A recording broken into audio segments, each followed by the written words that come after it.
everybody. Welcome to Read Aloud with Miss Neely. Today we're reading Chapter 7 of Harry Potter and the Sorcerer's Stone. So, Chapter 7, The Sorting Hat. The door swung open at once. A tall, black-haired witch in emerald green robes stood there.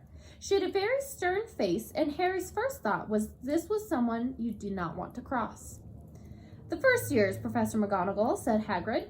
"Thank you, Hagrid. I will take them from here." She pulled the door wide. The entrance hall was so big you could have fitted the whole of the Dursleys' house in it. The stone walls were lit with flaming torches like the ones at Gringotts. The ceiling was too high to make out, and a magnificent marble staircase facing them led to the upper floors. They followed Professor McGonagall across the flagstone floor. Harry could hear the drone of hundreds of voices from a doorway to the right. The rest of the school must already be here. But Professor McGonagall showed the first years into a small empty chamber off the hall. They crowded in, standing rather close together than they would have usually done, peering around nervously.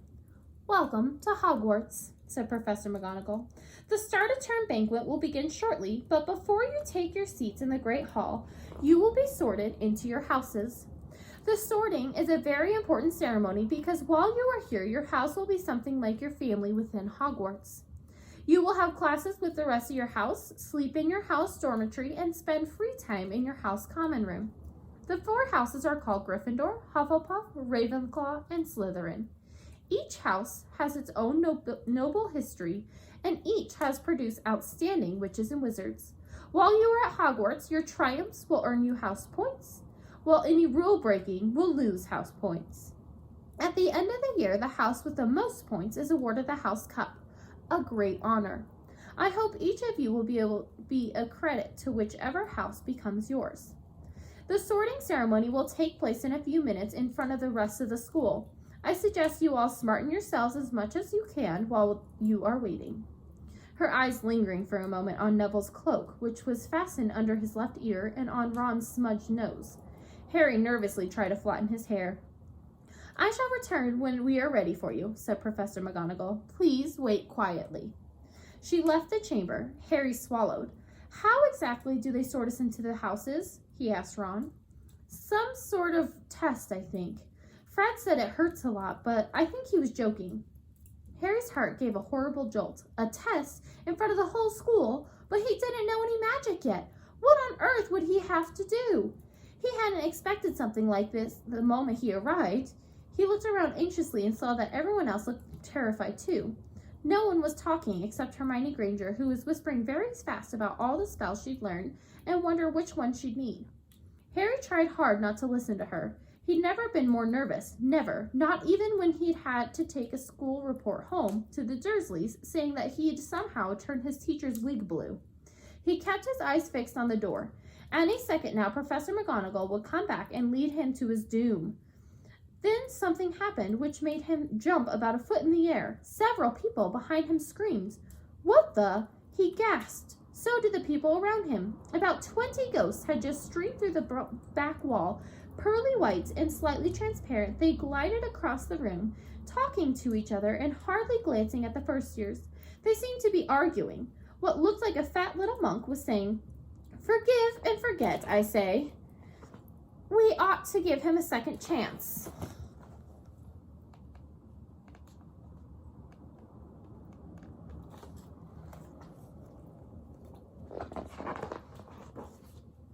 "My dear Friar, haven't we given Peeves all the chances he deserves? He gives us all a bad name, and you know he's not really even a ghost. I say, what are you all doing here?" A ghost wearing a ruff and tights had suddenly noticed the first years. Nobody answered. "New students," said the fat friar, smiling around them. "About to be sorted, I suppose." A few people nodded mutely. "Hope to see you in Hufflepuff," said the friar. "My old house, you know." "Move along now," said a sharp voice. "The sorting ceremony's about to start." Professor McGonagall had returned. One by one, the ghosts floated away through the opposite wall. "Now form a line," Professor McGonagall told the first years, "and follow me."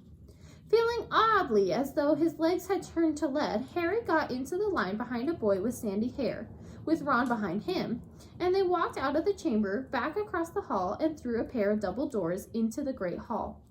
Harry had never even imagined such a strange and splendid place. It was lit by thousands and thousands of candles which were floating in the mid-air over 4 long tables where the rest of the students were sitting. These tables were laid with glittering gold plates and goblets. At the top of the hall was another long table where the teachers were sitting. Professor McGonagall led the first years up here so that they came to a halt in a line facing the other students, with the teachers behind them. The hundreds of faces staring at them looked like pale lanterns in the flickering candlelight. Dotted here and there among the students, the ghosts shone misty silver. Mainly to avoid all the staring eyes, Harry looked upwards and saw a velvety black ceiling dotted with stars. He heard Hermione whisper, "It's bewitched to look like the sky outside. I read about it in Hogwarts history." It was hard to believe there was a ceiling there at all, and that the great hall didn't simply open to the heavens. Harry quickly looked down again as Professor McGonagall silently placed a 4-legged stool in front of the first years. On top of the stool, she put a pointed wizard's hat. This hat was patched and frayed and extremely dirty. Aunt Petunia wouldn't have let it in the house. Maybe they had to try and get a rabbit out of it, Harry thought wildly. That seemed the sort of thing. Noticing everyone in the hall was now staring at the hat, he stared at it too. For a few seconds, there was complete silence. Then the hat twitched. A rip near the brim opened wide like a mouth, and the hat began to sing. "Oh, you may not think I'm pretty, but don't judge on what you see. I'll eat myself if you can find a smarter hat than me. You can keep your bowlers back, your top hat sleek and tall, for I'm the Hogwarts sorting hat and I can cap them all. There's nothing hidden in your head the sorting hat can't see, so try me on and I will tell you where you ought to be. You might belong in Gryffindor, where dwell the brave at heart. Their daring, nerve, and chivalry set Gryffindors apart.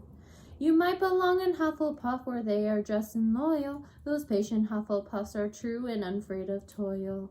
Or yet wise old Ravenclaw, if you're ready mind, where those of wit and learning will always find their kind. Or perhaps in Slytherin you'll make your real friends. These cunning folk use any means to achieve their ends. So put me on, don't be afraid, and don't give in a flap. You're in safe hands, though I have none, for I am the thinking cap." The whole hall burst into applause as the hat finished its song. It bowed to each of the 4 tables and then became quiet and still again. "So we've just got to try on the hat?" Ron whispered to Harry. "I'll kill Fred. He was going on about wrestling a troll." Harry smiled weakly. Yes, trying on the hat was a lot better than having to do a spell, but he did wish they could have tried it on without everyone watching. The hat seemed to be asking a rather lot. Harry didn't feel brave or quick-witted or any of it at the moment. If only the hat had mentioned a house for people who felt a bit queasy, that would have been the one for him. Professor McGonagall now stepped forward holding a long roll of parchment. "When I call your name, you will put on the hat and sit on the stool to be sorted," she said. Abbot Hannah, a pink-faced girl with blonde pigtails, stumbled out of line, put on the hat, which fell right down over her eyes, and sat down. A moment's pause. "Hufflepuff!" shouted the hat. The table on the right cheered and clapped as Hannah went to sit down at the Hufflepuff table. Harry saw the ghost of the fat friar waving merrily at her. "Bones Susan!" "Hufflepuff!" shouted the hat again, and Susan scuttled off to sit next to Hannah. "Boot Terry!" "Ravenclaw!" The table second from the left clapped this time. Several Ravenclaws stood up to shake hands with Terry as he joined them. Brockhurst Mandy went to the Ravenclaw too, but Brown Lavender became the first new Gryffindor, and the table on the far left exploded with cheers. Harry could see Ron's twin brothers catcalling. Bulstrode Millicent then became a Slytherin. Perhaps it was Harry's imagination after all he'd heard about Slytherin, but he thought they looked like an unpleasant lot. He was starting to feel definitely sick now. He remembered being picked for teams during sports lessons at his old school. He had always been the last to be chosen, not because he was no good, because no one wanted Dudley to think they liked him. Filch Fletchley, Justin, Hufflepuff. Sometimes, Harry noticed, the hat shouted out the house at once, but at others it took a little while to decide. Finnegan Seamus, the sandy-haired boy next to Harry in line, sat on the stool for almost a whole minute before the hat declared him a Gryffindor. Granger Hermione. Hermione almost ran to the stool and jammed the hat eagerly on her head. Gryffindor, shouted the hat. Ron groaned. A horrible thought struck Harry, as horrible thoughts always do when you're very nervous. What if he wasn't chosen at all? What if he just sat there with the hat over his eyes for ages until Professor McGonagall jerked it off his head and said there had obviously been a mistake and he'd better get back on the train? When Neville Longbottom, the boy who kept losing his toad, was called, he fell over on his way to the stool. The hat took a long time to decide on Neville. When it finally shouted Gryffindor, Neville ran off still wearing it and had to jog back amid gales of laughter to give it to Magdul Morgul. Malfoy swaggered forward when his name was called and got his wish at once. The hat had barely touched his head when it screamed, Slytherin! Malfoy went to join his friends, Crabbe and Goyle, looking pleased with himself.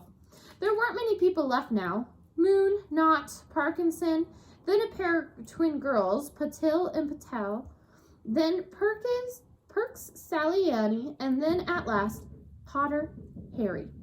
As Harry stepped forward, whispers suddenly broke out like hissing fires over the hall. Potter? Did she say? The Harry Potter? The last thing Harry saw before the hat dropped over his eyes was that the hall was full of people craning to get a look at him. Next second, he was looking at the back of the inside of the hat. He waited. Said a small voice in his ear.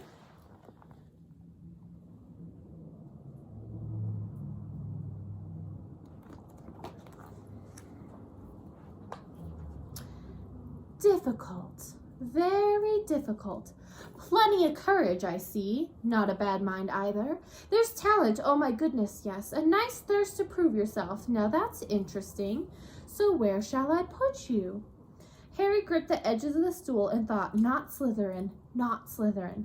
Not Slytherin, eh? Said the small voice. Are you sure? You could be great, you know.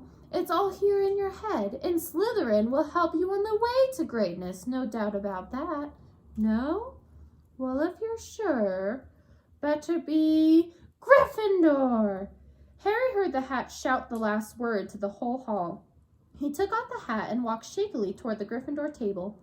He was so relieved to have been chosen and not put in Slytherin, he hardly noticed that he was getting the loudest cheer yet.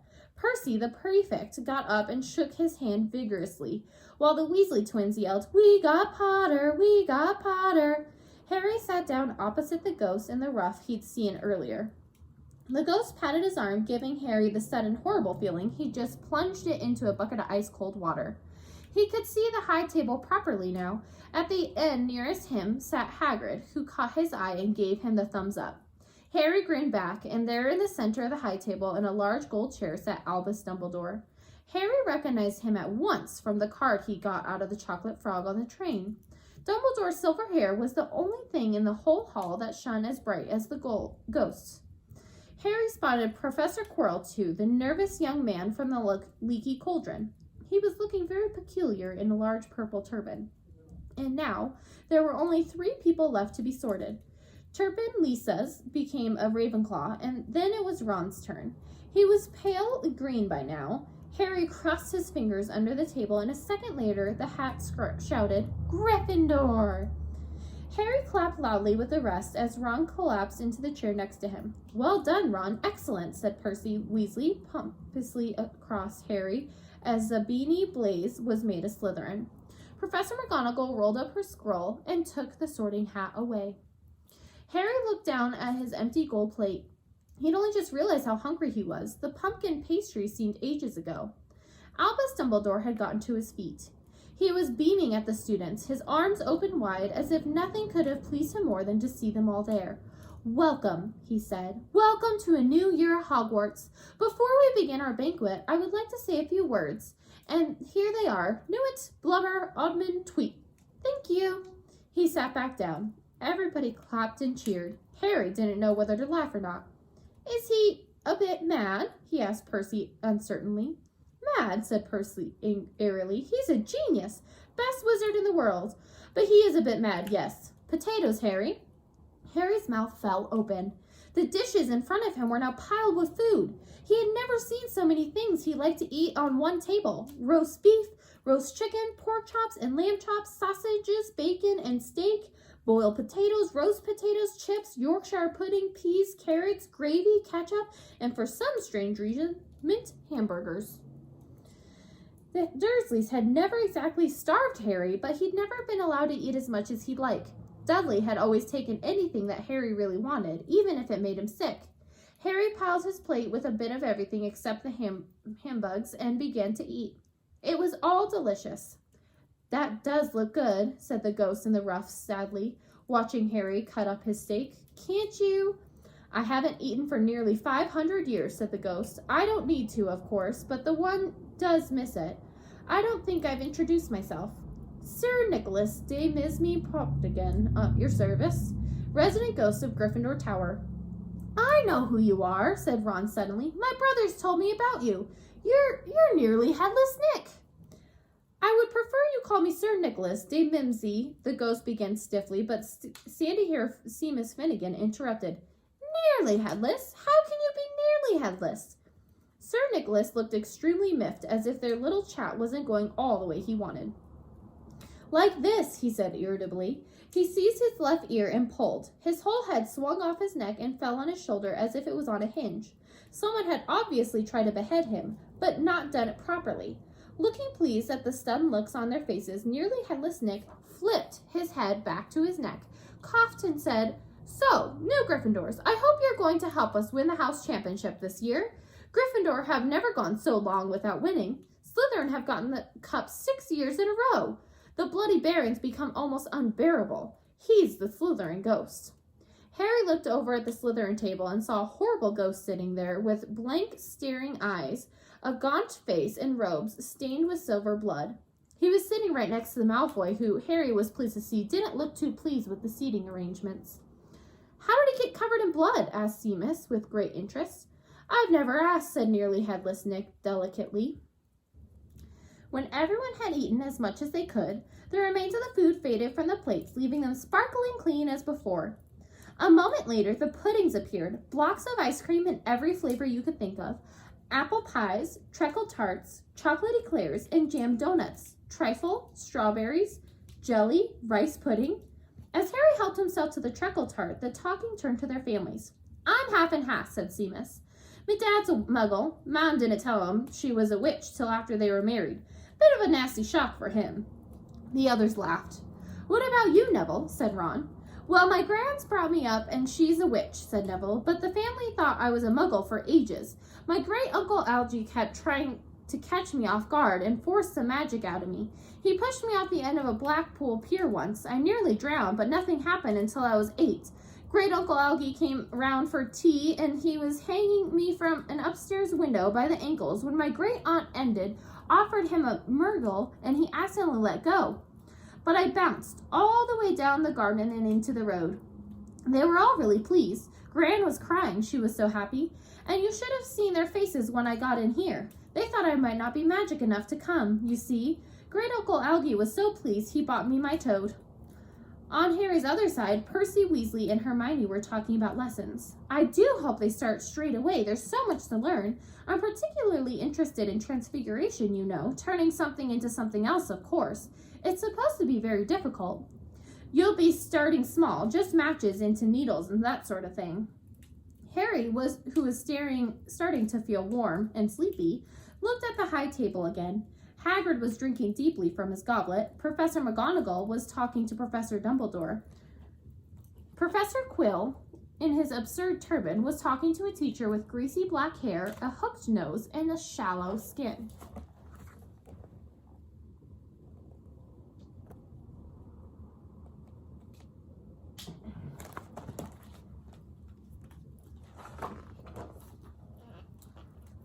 It happened very suddenly. The hook-nosed teacher looked past Quirrell's turban straight into Harry's eyes, and a sharp, hot pain shot across the scar on Harry's forehead. "Ouch!" Harry clapped a hand to his head. "What is it?" asked Percy. Nothing." The pain had gone as quickly as it had come. Harder to shake off was the feeling that Harry had gotten from the teacher's look, a feeling that he didn't like Harry at all. Who's that teacher talking to Professor Quirrell? He asked Percy. Oh, you know Quirrell already, do you? No wonder he's looking so nervous. That's Professor Snape. He teaches potions, but he doesn't want to. Everyone knows he's after Quirrell's job. Knows an awful lot about the dark arts, Snape. Harry watched Snape for a while, but Snape didn't look at him again. At last, the puddings too disappeared and Professor Dumbledore got to his feet again. The hall fell silent. Ahem, just a few more words now that we're all fed and watered. I have a few start-a-term notices to give you. First years should note that the forest in the grounds is forbidden to all pupils, and a few of our other older students who do well to remember that as well. Dumbledore's twinkling eyes flashed in the directions of the Weasley twins. I have also been asked by Mr. Filch, the caretaker, to remind you that no magic should be used between classes in the corridors. Quidditch trials will be held in the second week of term. Anyone interested in playing for their house team should contact Madam Hooch. And finally, I must tell you, this year, the third floor corridor on the right-hand side is out of bounds to everyone who does not wish to die a very painful death. Harry laughed, but he was one of the few who did. He's not serious, he muttered to Percy. Must be, said Percy, frowning at Dumbledore. It's odd, because he usually gives us a reason why we're not allowed to go somewhere. The forest full of dangerous beasts, everyone knows that.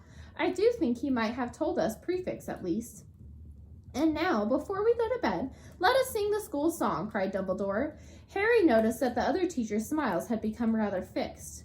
Dumbledore gave his wand a little flick as if he was trying to get a fly off the end, and a long gold ribbon flew out of it, which rose high above the tables and twisted itself snake into the words. Everyone pick their favorite tune, said Dumbledore, and off we go. And the school bellowed, Hogwarts, Hogwarts, Hoggy-Warty, Hogwarts, teach us something, please. Whether we be old and bald or young with scabby knees, our heads could do with filling with some interesting stuff. For now they're bare and full of air, dead flies and bits of fluff. So teach us things worth knowing, bring back what we've forgotten. Just do your best, we'll do the rest, and learn until our brains all rot. Everyone finished the song at different times. At last, only the Weasley twins were left singing along to a very slow funeral march. Dumbledore conducted the last few lines with his wand, and when they had finished, he was one of those who clapped the loudest. Ah, music, he said, wiping his eyes, a magic beyond all we do here. And now, bedtime, off you trot. The Gryffindor first years follow Percy through the chattering crowds, out of the Great Hall, and up the marble staircase. Harry's legs were like lead again, but only because he was so tired and full of food. He was too sleepy to even be surprised that the people in the portraits along the corridors whispered and pointed as they passed, or that twice Percy led them through doorways hidden behind sliding panels and hanging tapestries. They climbed more staircases, yawning and dragging their feet, and Harry was just wondering how much further they had to go when they came to a sudden halt. A bundle of walking sticks was floating in the mid-air above them, and Percy took a step toward them as they started throwing themselves at him. Peeves, Percy whispered to the first years. A poltergeist. He raised his voice. Peeves, show yourself. A loud, rude sound like air being let out of a balloon answered. Do you want me to go get the Bloody Baron? There was a boop, and a little man with wicked dark eyes and a wide mouth appeared, floating cross-legged in the air, clutching the walking sticks. Ooh, he said with an evil cackle. Ickle firsties, what fun! He swooped suddenly at them. They all ducked. Go away, Peeves, or the Baron will hear about this. I mean it, barked Percy. Peeves stuck out his tongue and vanished, dropping the walking sticks on Neville's head. They heard him zooming away, rattling coats of armor as he passed. You want to watch out for Peeves, said Percy as they set off again. The Bloody Baron's the only one who can control him. He won't even listen to us prefects. Here we are. At the very end of the corridor hung a portrait of a very fat woman in a pink silk dress. Password, she said. Caput Draconis, said Percy, and the portrait swung forward to reveal a round hole in the wall. They all scrambled through it. Neville needed a leg up and found themselves in the Gryffindor common room, a cozy round room full of squishy armchairs. Percy directed the girls through one door to the dormitory, and the boys through another. At the top of a spiral staircase, they were obviously in one of the towers. They found their beds at last. Four posters hung up with deep red velvet curtains. Their trunks had already been brought up. Too tired to talk much, they pulled on their pajamas and fell into bed. "Great food, isn't it?" Ron muttered to Harry through the hangings. "Get off, Scabbers! He's chewing my sheets." Harry was going to ask Ron if he'd had any of the treacle tart, but he fell asleep almost at once. Perhaps Harry had eaten a bit too much because he had a very strange dream. He was wearing Professor Quirrell's turban, which kept talking to him, telling him he must transfer to Slytherin at once because it was his destiny. Harry told the turban he didn't want to be in Slytherin. It got heavier and heavier. He tried to pull it off, but it tightened painfully, and there was Malfoy laughing at him as he struggled with it. Then Malfoy turned into the hook-nosed teacher Snape, whose laugh became high and cold. There was a burst of green light, and Harry woke sweating and shaking. He rolled over and fell asleep again, and when he woke the next day, he didn't remember the dream at all. All right, and that is the end of Chapter 7, friends. Thanks for joining us. Next time, we'll be reading Chapter 8. I can't wait for you guys to join us then. All right, bye, guys.